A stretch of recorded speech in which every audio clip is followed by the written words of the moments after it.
Assalamualaikum warahmatullahi wabarakatuh. Welcome nga pala ulit sa Toons Halal Cooking. This time ay magluluto po tayo ng Spicy Duck Adobo with gata. By the way, nagpapasalamat po ako doon sa mga nag-subscribe ng unang video ko. Maraming salamat po. So, tara na, magluluto na tayo ng Duck Adobo. So, ito po yung mga ingredients ng Spicy Duck Adobo with gata. 1 kilogram of duck meat, chopped onions, sliced ginger, chopped garlic. Gumagamit yan ako ng achuete powder para pangpadagdag kulay ng adobo.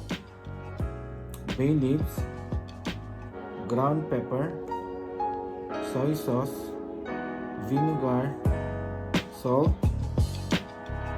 brown sugar, coconut milk, and dried chilies. Tapos, maglalagay tayo ng konting oil lang. Ayan.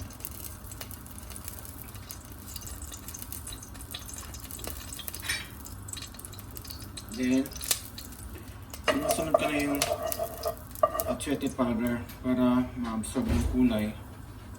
At saka magiging even yung kulay. Ayan.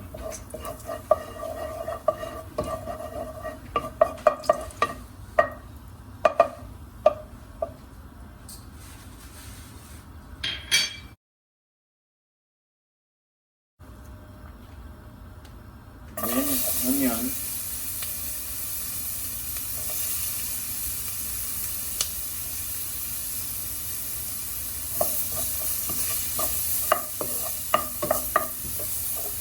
Hinanap natin yung apoy.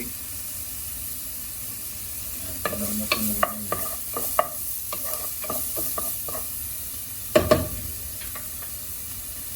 Ito natin yung ginger.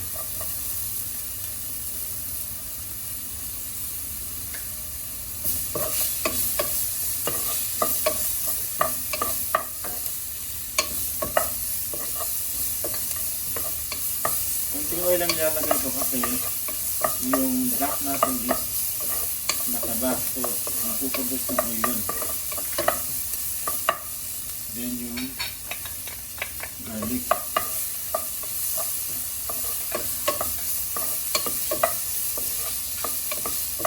Ilalagay natin yung duck meat.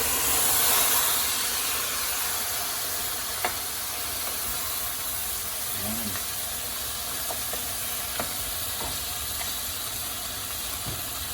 Lulutuin natin sa mga 5 to 10 minutes. Natukpan ka muna. Kaya ito na tayo. After 10 minutes, ilalagay ko na yung ibang mga ingredients. Bay leaves,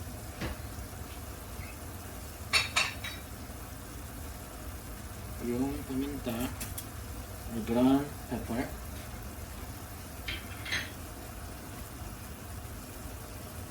ilagay ko lang sa mga vinegar,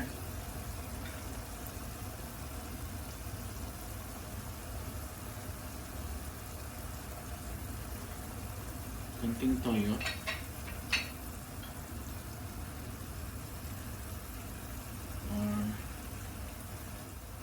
and salt.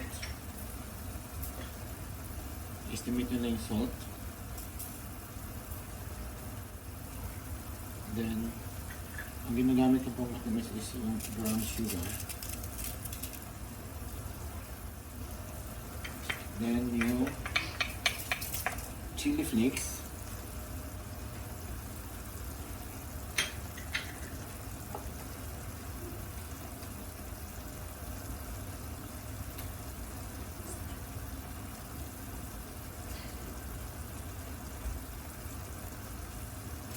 Yan. Then, final na yung half ng gata is ilalagay ko muna.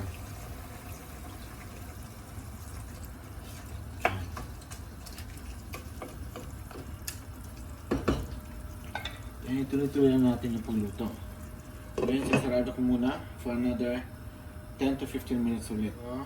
After 15 minutes, bubuksan ulit natin. So kung napapansin nyo, kukunti na rin yung sabaw. Okay? By the way, since bata itong duck na nabili ko, hindi ko na siya pinagtatanggal masyado. So, yung natitirang coconut milk, ilalagay ko na. Ito na yung pang final.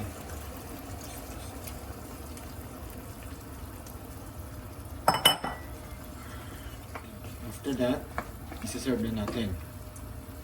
So, i-close ko ulit for another 5 minutes. Ito na po yung spicy adobo duck with gata. Yan. Okay, maraming salamat po ulit. Hanggang sa muli. More cookies to come here in Toons Halal Cooking. Thank you. Bye.